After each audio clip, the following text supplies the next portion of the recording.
Filsafat alam adalah perhatian atau pemikiran dari para filsuf yang dipusatkan pada alam, dikarenakan para filsuf tidak merasa puas dengan kejadian alam yang hanya berdasarkan pada mitos, sehingga mereka berpikir keras dan menetapkan ciri-ciri hakiki, yaitu dengan menunjukkan hubungannya dengan ilmu alam.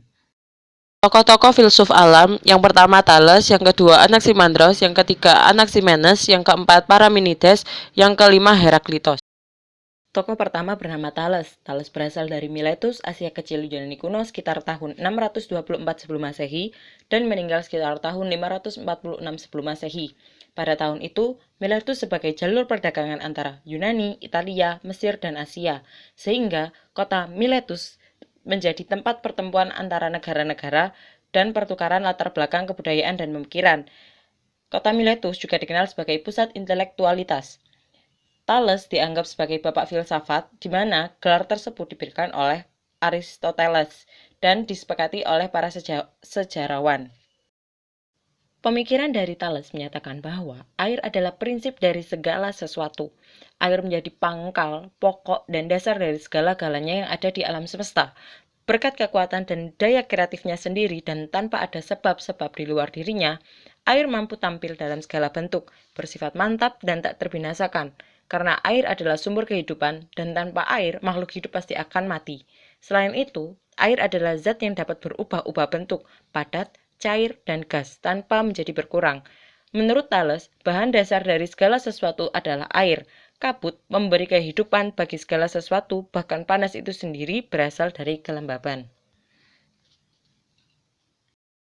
Tokoh filsuf alam yang kedua bernama Anaximandros. Anaximandros merupakan penduduk Miletus yang lahir pada tahun 610 sebelum Masehi dan meninggal pada tahun 547 sebelum Masehi, merupakan murid dari Thales dan merupakan orang yang pertama kali membuat peta bumi dan berjasa dalam bidang geografi dan astronomi. Anaximandros juga mengadopsi jam matahari sederhana yang bernama gnomon dan dapat memprediksi kapan terjadinya gempa. Pemikiran dari Anaximandros mengatakan bahwa prinsip dasar dari segala sesuatu adalah to apparent. To apparent berasal dari bahasa Yunani, artinya tidak dan eras berarti batas. Ia merupakan suatu prinsip abstrak yang menjadi prinsip dasar dari segala sesuatu. Ia bersifat ilahi, abadi, dan tak terubah, meliputi segala sesuatu. Dari prinsip inilah berasal dari segala sesuatu yang ada di alam jagat raya sebagai unsur-unsur yang berlawanan.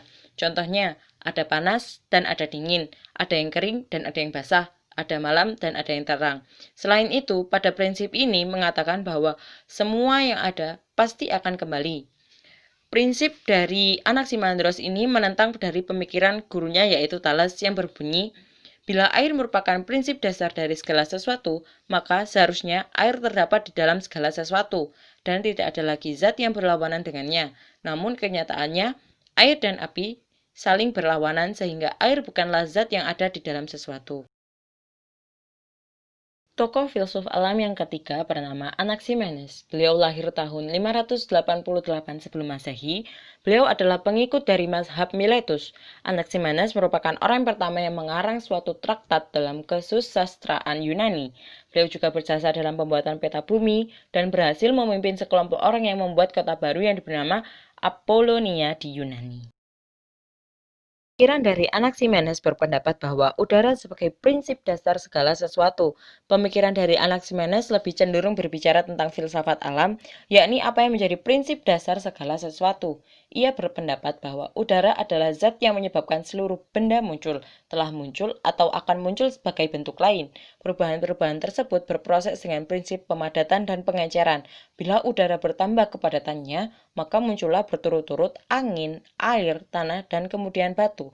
Sebaliknya, bila udara mengalami pengenceran, maka yang timbul adalah api. Proses pemadatan dan pengenceran tersebut meliputi seluruh kejadian alam, sebagaimana air dapat berubah menjadi es dan uap, dan bagaimana seluruh substansi lain dibentuk dari kombinasi perubahan udara. Tokoh filsuf alam yang keempat bernama Parmenides yang lahir pada tahun 540 sebelum Masehi, berasal dari kota Elea, Italia Selatan, merupakan murid dari Xenophanes, pendiri mazhab Elea. Parmenides aktif dalam dunia politik, bahkan ia ikut membentuk undang-undang bagi kotanya. Selain itu, ia dikenal sebagai logikawan pertama dalam sejarah filsafat. Ia sangat dihargai oleh filsuf-filsuf lainnya termasuk Plato dan Aristoteles. Karya-karya Parmenides berbentuk puisi. Pemikiran dari Parmenides yaitu On Nature yang ditulis dalam sebuah puisi didaktik yang terdiri dari 3 bagian, yaitu yang pertama, Prum yang merupakan pengantar dari keseluruhan naskah tersebut, yang kedua, Aletheia yang dikenal sebagai jalan kebenaran atau The Way of Truth dan merupakan wacana filosofis, yang ketiga, Doxa yang dikenal sebagai jalan pendapat atau The Way of Appreciation or Opinion yang merupakan pengungkapan gejala alam. Inti utama dari pemikiran Parmenides adalah jalan kebenaran dan jalan pendapat, Being dan Aletheia. Tokoh filsuf alam yang kelima bernama Heraklitus yang lahir pada tahun 540 sebelum Masehi di Efesus, Asia Kecil dan meninggal pada tahun 480 sebelum Masehi. Heraklitus adalah filsuf yang tidak tergolong mazhab apapun dan di dalam tulisannya ia justru sering mengkritik dan mencela para filsuf dan tokoh-tokoh terkenal seperti Homerus, Archilochos, Xenophanes, dan lainnya. Heraklitus adalah seorang yang sombong dan juga terkenal di zaman Yunani kuno dengan sebutan si gelap. Karena sangat sulit untuk menelusuri dan memahami jalan pikirannya. Ia juga mendapatkan kritikan dari filsuf lainnya karena filsafatnya tidak sejalan atau bertentangan dengan pandangan yang diutarakan oleh Heraklitus di antaranya. Yang pertama, Logos. Menurut Heraklitus, alam semesta ini bergerak dan berubah karena adanya Logos. Logos adalah cara berpikir manusia itu sendiri yang didefinisikan sebagai rasio, alasan, dan susunan.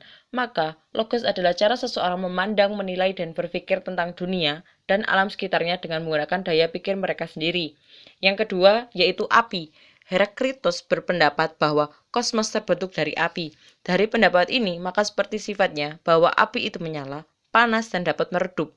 Api dapat menciptakan sesuatu dengan panasnya, api dapat merubah sesuatu dengan panasnya, dan cahayanya menyala, juga meredup sesuai dengan. Ketiga yaitu harmoni. Heraklitus berpendapat bahwa dua hal yang berbeda terdapat kesatuan. Perbedaan-perbedaan di alam semesta ini memiliki keterkaitan satu dengan lainnya. Dia menganggap bahwa ada hubungan dalam setiap perbedaan. Adanya hal-hal yang berbeda inilah yang membuat proses dari satu kesatuan yang saling berkaitan dan tidak dapat dipisahkan. Dan dalam perbedaan inilah tercipta sebuah harmoni kehidupan yang saling melengkapi. Yang keempat yaitu sungai. Pandangan Heraklitus, Pantarei uten menei, semua mengalir dan tidak ada sesuatu pun yang tinggal tetap. Pemikiran Heraklitus ini menjelaskan kepada kita bahwa segala sesuatu tidak ada yang bersifat tetap, semuanya berubah, mengikuti arus perubahan. Demikian juga kehidupan manusia selalu berubah, mengikuti arus perkembangan zaman menuju pada